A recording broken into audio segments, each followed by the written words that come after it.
So let me show you what I did here. I have the amplifier part here alone. I've made here this bypass to get the power to the amplifier. I've showed this on previous video. I play here some free music and I feed this into the input of the 8-track. So I have pressed here the 8-track and this is music coming from the input of the 8-track. As you can listen, I have a signal, but I have some noises.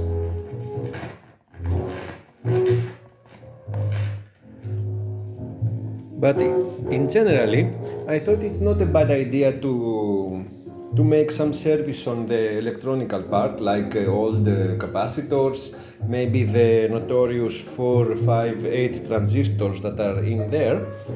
So I will keep this set up so that when I change something, I will immediately test if everything works, and then I will proceed to change something else. That's all. I'm starting with the electronics.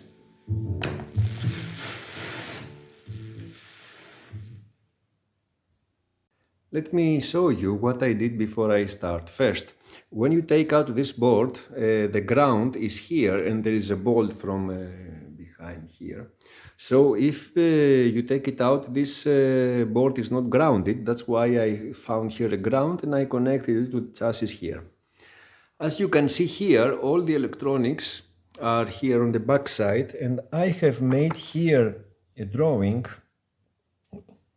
Okay. And I have marked everywhere where each capacitor is. You can see. And not only this, I have marked also the polarity. Wait, no, here. Plus, minus. On all the capacitors. And I did this on the other side also, with polarity marked. So, it's not easy to fail something while having done all this in so much detail. We have 1, 2, 3, 4, 5, 6, 7, 8 capacitors, and I think all of them are 10 microfarads. I have bought all of them. Let me show you. So I have bought everything that is needed for replacing for this machine, and it's all here. This is for the motor. I thought maybe I would change this also, but I will see. And all these capacitors that I bought new, I tested them with a capacitor tester before I start putting them on the machine. I always do that because if something goes wrong, then I know that it's not a problem of a capacitor that I bought.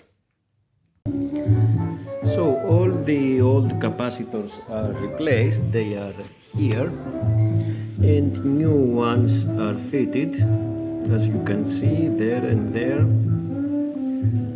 and there. I made a mistake before because not all capacitors are 10 microfarads, 2 of them are 3.3 and the rest 6 of them, 3 per channel, are 10. So we have 4 electrolytics per channel. You can hear some noise.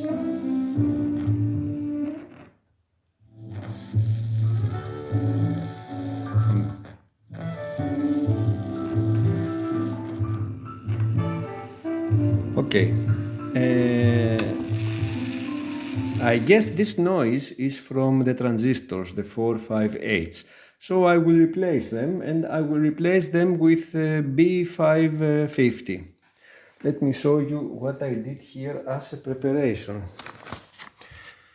If you can see, for each transistor, which is one here, one here, one here and one here, I marked exactly where base, collector and emitter is for the 4 of them. And be careful because the originals, the old Japanese ones, have different pinout than the modern ones that we have now. That's why it's very important to mark it. Also here I have marked the collector of each one and the base here, and in that way I am sure I will not do a mistake. So let's proceed with transistors. So let me say something about this 458. It's a base collector emitter, and the other, the BC550, is collector base emitter. So we will put them like that, okay? But the two legs from this side, we will just flip them. So at the right side we have both emitter, but base and collectors are reversed. So it's just like that. We will reverse the two legs there. Okay, don't confuse this. So I did replace the transistors of one channel, these two transistors, the other ones not yet. I wanted, after replacing the transistors, to test if everything is working, and both channels are working.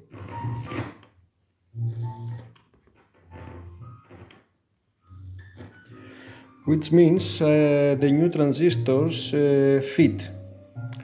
I am always very careful, I'm extremely careful not to make mistakes, because I don't have experience in fault finding. So if I do something wrong, I will have to look too much to find the problem. So I try not to make mistakes. And luckily, with all this preparation that I did here, I didn't do any mistakes. Let's move on. So all transistors are replaced. You can see there the 550s, the two ones there and the other ones there. So both channels play okay, but they actually still have some noise. When I stop the music, the noise stops completely. So I don't know where that noise comes from. It's possible that the noise is here because I feed the preamplifier from the input of the 8-track here, and maybe this is why I have noise.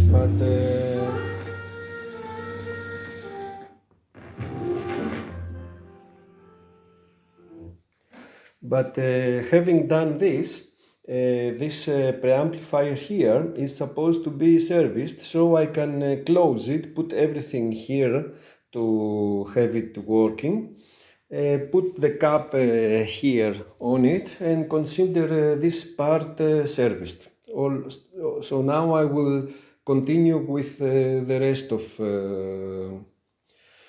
the electronics, mainly here.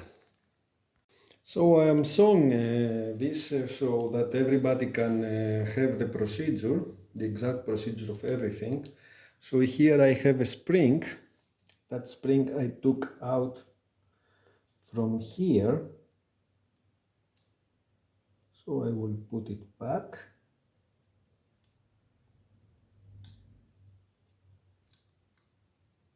Okay.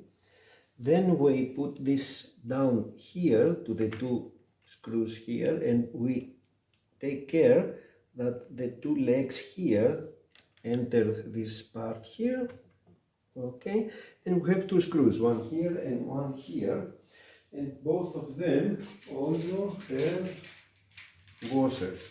Also, these are not screws, these are nuts. One with the nut, and then we have the other. The other doesn't have a washer, which is okay.